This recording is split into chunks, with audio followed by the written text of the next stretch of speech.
اللہ اور اس کے رسول کے بھروسے پر ہم جائیں گے انشاءاللہ۔ اور یاد رکھنا یہ صرف جذبات کی باتیں نہیں، جوش کی باتیں نہیں۔ میں اپنا ایک پیغام ریکارڈ کرنا چاہتا ہوں، اگر اس ملعون اور اس خبیث نمرود کی اولاد تک میری یہ بات پہنچ سکتی ہے تو پہنچا دی جائے۔ تم نے بہت بھونک لیا اپنی مندر میں بیٹھ کر کے، تم پریس کلب آف انڈیا میں بیٹھ کر کے بہت بھونک لیے، کتے آپس میں اپنی گلی میں بہت بھونکتے ہیں۔ میرے اس میسج کو اس ملعون تک پہنچا دیں۔ اگر ذرا برابر بھی دم خم ہے تمہارے اندر، تمہاری ماں نے اگر دودھ پلایا ہے تم کو، تو اب میں مناظرے کا چیلنج نہیں دے رہا ہوں، ڈیبیٹ بھی نہیں کروں گا، بات چیت بھی نہیں کروں گا۔ آؤ میں اعلان کرتا ہوں، 8 دن کے اندر تم دلی پہنچو، کسی میدان میں پہنچو، اپنی ساری مقدس کتابیں لے کر کے آؤ، انشاءاللہ العزیز یہ فقیر قرآن پاک لے کر حاضر ہوگا۔ ہم آئیں گے، تم اپنے سارے گرو گھنٹالوں کو لے کر جمع ہو جاؤ۔ میں مناظرے کا چیلنج نہیں دے رہا ہوں، توجہ چاہتا ہوں، میں ڈیبیٹ کرنے کی بات ہی نہیں کر رہا ہوں۔ یہ نیوز اینکر جتنے دجالی میڈیا وہ بھی سن لیں، اپنے ڈیسک پر بیٹھ کر کے ٹٹو لوگوں کو لڑاتے رہتے ہیں وہ بھی سن لیں۔ قرآن، اسلام، رسول کی ذات پر حملے کرانے کے لیے زرخرید لوگوں کو بٹھاتے ہیں، وہ بھی سارے نیوز اینکر، یہ پنڈت سب جمع ہو جائے میدان میں، یہ فقیر قادری حاضر ہوگا، ایک بڑی آگ جلائی جائے، آگ لگائی جائے۔ میں اس سے کہتا ہوں میں بھی آگ میں داخل ہوں گا، تو بھی آگ میں داخل ہو جا، جو سلامت رہے گا اس کا دین حق پہچانا جائے گا۔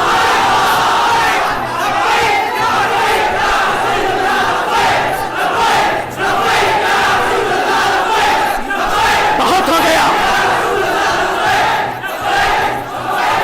اے مسلمانوں، بہت ہو گیا احتجاج، بہت ہو گئے پروٹیسٹ، بہت ہو گئے ان سے مطالبے کرنا کہ اس کو گرفتار کرو، اس کا سر چاہیے۔ آؤ آج آر پار کی بات کر لیتے ہیں۔ زمانہ گزر گیا، 800 سال ہو گئے، سرکار غریب نواز کو بھی یہی چیلنج کیا گیا تھا۔ معین الدین حسن چشتی نے ہند میں یہ بتایا تھا کہ جو نبی کا غلام ہوگا وہ آگ میں بھی کود جائے گا۔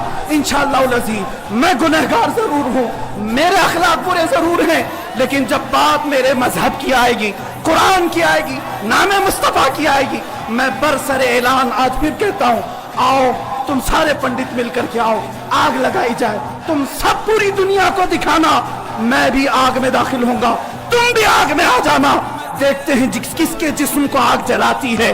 اگر میں سلامت رہا تو میرے دین کی بات ہوگی، اور انشاءاللہ العزیز مجھے یقین کامل ہے کہ اگر آگ پر بھی کسی کا حکم ہوتا ہے تو صرف میرے رب ذوالجلال کا ہے، میرے رب ذوالجلال کا ہے۔ بس اسی بات پر میں اپنی گفتگو کو ختم کرتا ہوں۔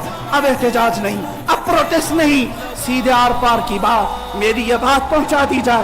اگر جواب آ جائے تو دیکھ لینا مسلمانوں، مجھے یہ یقین ہے کہ اس کا کوئی جواب نہیں آئے گا، اس کا جواب نہیں آئے گا۔ ہجڑوں کے پاس اس طرح کی کوئی بات کا جواب نہیں ہوتا، ان کی ماں نے اتنا دودھ ہی نہیں پلایا۔ یہ زرخری اپنے علاقے میں بیٹھ کر کے بھونک تو سکتے ہیں، لیکن آؤ مباہلے کی میں دعوت دے رہا ہوں، مباہلے کی دعوت۔ قرآن نے بھی میرے مصطفیٰ کو مباہلہ کرنے کا حکم دیا تھا۔ جب عیسائیوں نے بہت باتیں کی تو رب تعالیٰ نے فرمایا اے رسول فَقُلْ تَعَالَوْا نَدْعُ أَبْنَاءَنَا وَأَبْنَاءَكُمْ وَنِسَاءَنَا وَنِسَاءَكُمْ وَأَنفُسَنَا وَأَنفُسَكُمْ ثُمَّ نَبْتَهِلْ فَنَجْعَلْ لَعْنَةَ اللَّهِ عَلَى الْكَاذِبِينَ۔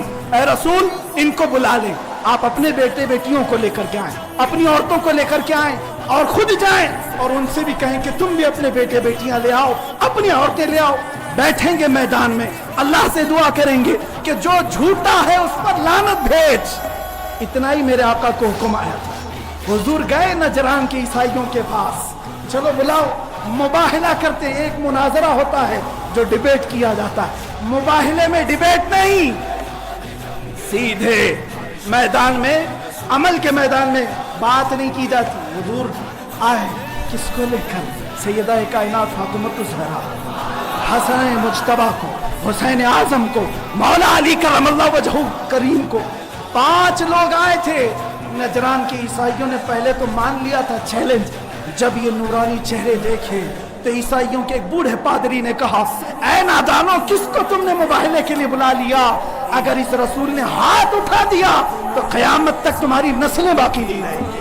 اور مجھے میرے مصطفیٰ کے اس مباہلے کی برکت سے یقین ہے، لیکن میرے مصطفیٰ کی نسبت میرے ساتھ موجود ہے، میرے پیر و مرشد کی نسبت میرے لیے کافی ہے. انشاءاللہ العزیز مباہلے کے لیے فقیر حاضر ہوگا.